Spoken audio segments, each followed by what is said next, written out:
we might have a bit of a problem.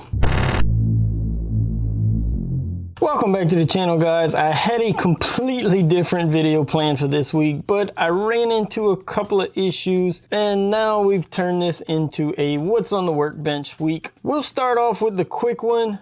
Last week's video, we went ahead and designed these F1 style wheels to fit on these tires for the Street Bash, I'm calling it.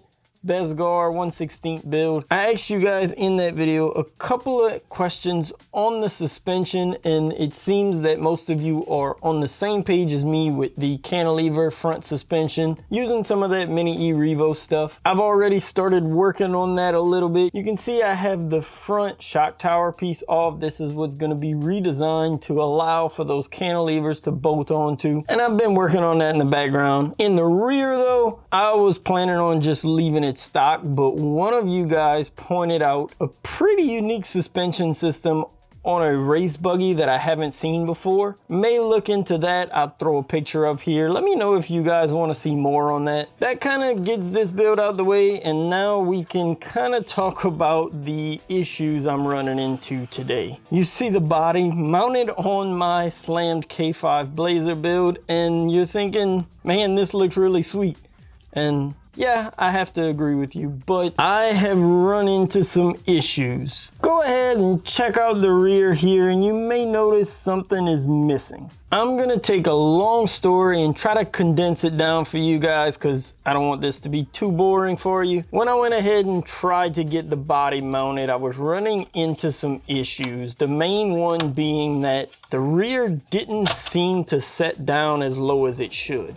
After looking into some things a bit, it looks like the rear section of my chassis was bent up a little. I'm not quite sure how that happened. Had to be something that I did before painting or in the painting process, because when I had this thing all together before I took it apart to paint it, everything fit fine. But this back end was bent up a little bit, which led me to just pushing on the rear, trying to bend it back, and used a little too much force and cracked my servo mount. Just this surround part, but in redesigning it to be a little stronger, I also had to reprint this lower tray. That's why you see those parts in gray. That's not my main issue. You can see I got the chassis back where it needs to be. The main issue is those brakes missing. Trying to get this where you guys can see it as best as possible.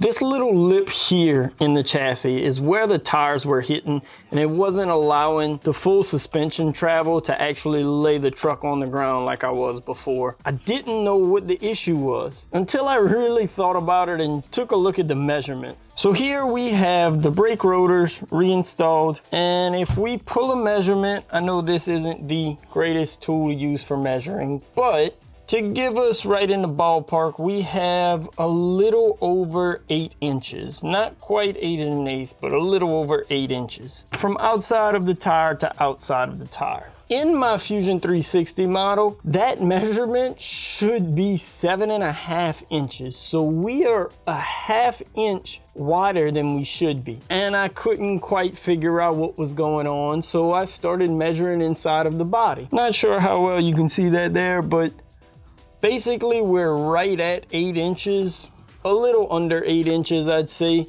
would give us clearance between these two edges, and the tires would slide in where they should fit. After thinking about it for a while, going back and forth and trying to figure out where I messed up, is when I finally looked at those brake rotors. These rotors are actually replacement hexes. You can see the hex is built into the rotor. Our pin goes in the back and it slides on. So I took the original hexes and put them back on. And now if we remember our almost a little over 8 inch measurement from before, now we're under 8 inches. Where does that leave us? Well, now things fit in where they're supposed to fit.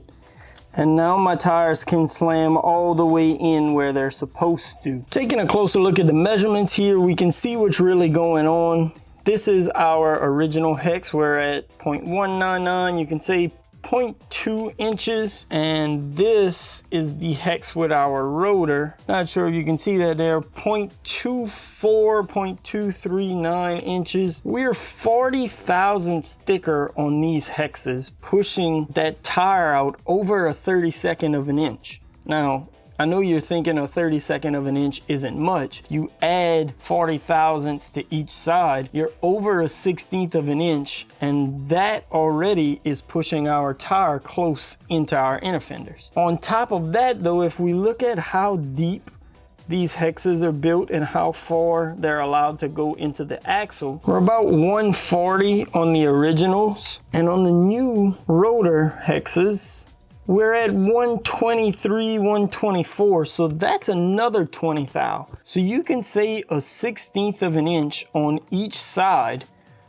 that we're pushing the tires out, an 1/8 inch in total in width, and that's a big problem. You'll see here that I actually took one of these hexes already and machined it down to our 0.2 thickness, and I drilled out the center, so the only thing stopping us is the pin, and we still didn't get any change. I ordered another set of hex rotors. These are flush on the underneath side and the hex sticks out a little further. Hopefully they're gonna be the same width as the original hexes. If not, we'll try to machine those down as well. And some good news, we got the new hex rotors in. Take a quick measurement on them. We are at about 210, which is 10 thou thicker than the originals, but the important part is we're flat on the back. We don't have that raised section on the back. I actually already installed them on the rear of the truck, and if we go back and pull a measurement here, we are under 8 inches in width. Very close to what we were originally. And you can see I can now slap the body on, and she drops all the way into place like she should. Tires bottoming out on my inner fenders, which is how it should be. So now we can have brakes again. The body will fit where it needs to. The only issue we ran into is on the front. I mentioned that I got the brakes back on the rear, but on the front I have to do a little bit of modification to my caliper mounts. So here's our brake rotor. That'll get installed just like it did before. Our caliper is supposed to slide on and screw into the mount just like it did before. But as you may be able to see there, the hole in my mount on the hub doesn't line up with the caliper anymore. That's because these hexes move a little closer to the hub, similar to how the original hexes did. So now my rotor isn't in the same place.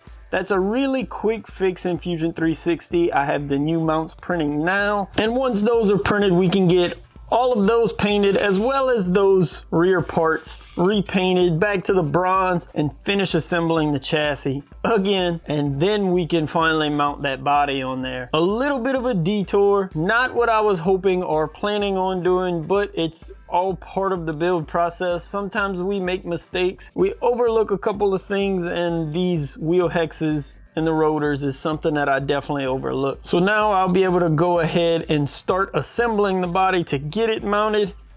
Like I mentioned before, that'll be in its own video. Today was a what's on the workbench, and well, nothing on the workbench is completed, but we're making some progress. So I hope you all enjoyed the video. Like I mentioned, drop some comments down below on this Bezgar build. I want to know if you guys want to see more of that rear suspension we talked about. Remember, this build is 100% a community build, I'm calling it. I want you guys' input on it. Should be assembling this body really soon, and I'm really excited about some of the design work going into the suspension on this Bezgar build. So you won't want to miss any of those videos. As always, thanks again for watching. Peace.